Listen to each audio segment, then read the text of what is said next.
सोचो, आप जंगल में अपनी पूरी जिंदगी गुजारो, आपके कबीला ख़त्म हो जाए, आपके तमाम दोस्त, रिश्तेदार और घर वाले मर जाएं और फिर एक दिन आप अकेले रह जाओ, इतने अकेले कि पूरी दुनिया में आप जैसा कोई ना बचे। ये कहानी है इशी की। एक ऐसा शख्स जिसने अपने पूरी जिंदगी दुनिया से छुप कर गुजारी, एक ऐसा इंसान जो अपने कबीले का आखिरी फर्द था और जब वो दुनिया के सामने आया तो उसके कबीले का नाम भी लगभग खत्म हो चुका था।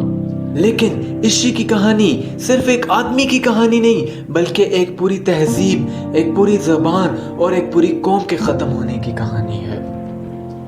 अमेरिका के स्टेट कैलिफोर्निया में सदियों तक एक कबीला रहता था जिसे यही कहा जाता था। यही लोग शिकारी थे, वो जंगलों में रहते थे, दरियाओं में मछलियां पकड़ते थे और कुदरत के साथ पुरअमन जिंदगी गुजार रहे थे। उनकी अपनी ज़बान थी, अपनी रवायात थी और अपना तरीका जिंदगी था।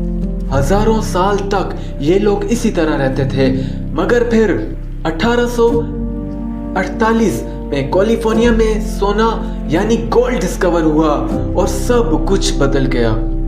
हजारों यूरोपियन सेटलर्स और गोल्ड माइनर्स इस इलाके में आ गए, जंगल कटने लगे, जमीनें कब्जा होने लगी और नेटिव कबाइल के साथ तशद्दुद शुरू हो गया, यानी लोग इस जुल्म का शिकार बने जो यही कबीले के थे। 1850 से 1870 के दरमियान यही कबीले पर कई हमले हुए, कई मर्तबा इनके गांव तबाह किए गए, मर्दों, औरतों और बच्चियों को कत्ल कर दिया गया। तारीख में इन वाक़यात को यही मैसेक्रीज के नाम से याद किया जाता है। हर हमले के बाद कबीला छोटा होता चला गया, लोग या तो मर गए या तो भूख और बीमारियों का शिकार हो गए। आखिरकार चंद लोग बच गए, उनमें एक छोटा सा लड़का भी था जिसका नाम बाद में दुनिया ने इशी के नाम से जाना। इशी ने अपनी आंखों के सामने अपनी कौम को खत्म होते देखा। उसने अपने अजीजों को खोया, अपना घर खोया और अपना दुनिया को टूटते देखा और अपनी दुनिया को टूटते देखा। बचने वाले कुछ अफराद कैलिफोर्निया के पहाड़ों और घने जंगलों में छुप गए। वहां उन्होंने कई साल तक तन्हा जिंदगी गुजारी। दुनिया को उनके बारे में कुछ पता नहीं था। अगले लगभग 40 साल तक इशी और उसके साथी जंगलियों में छुप कर रहते थे। वो रात को शिकार करते थे, दिन के वक्त छुप जाते थे। उन्हें डर था कि अगर लोगों ने उन्हें देख लिया तो वो उन्हें मार देंगे। एक एक करके उसके तमाम साथी मर गए, उसकी माँ का भी इंतकाल हो गया और फिर एक दिन इशी अकेला रह गया, बिल्कुल अकेला। ना कोई दोस्त, ना कोई रिश्तेदार, ना कोई जो उसकी जुबान समझ सके, ना कोई जो उस कबीले का हो। वो सिर्फ एक इंसान नहीं, वो अपनी कौम का आखिरी नमूना था। 1911 में कैलिफोर्निया के एक छोटे से शहर ओरोविल के करीब लोगों ने एक अजीब शख्स देखा। वो कमजोर था, भूखा था और मॉडर्न दुनिया से बिल्कुल अनजान लग रहा था। पुलिस ने उसे हिरासत में ले लिया, मगर मसला ये था कि कोई ना उसकी जुबान समझ सकता था और ना वो किसी की जुबान समझ सकता था। बाद में एंथ्रोपोलॉजिस्ट ने पता लगाया कि ये शख्स यही कबीले का बचा हुआ आखिरी फर्द है। उसका असल नाम किसी को मालूम नहीं था। यही कबीले की रिवायत थी कि वो अपना नाम किसी को खुद नहीं बताते थे, इसलिए लोगों ने उसे इशी कहना शुरू कर दिया। यही जुबान में इशी का मतलब इंसान या मैन होता है। इशी को कैलिफोर्निया के एक म्यूजियम में रहने की जगह दी गई।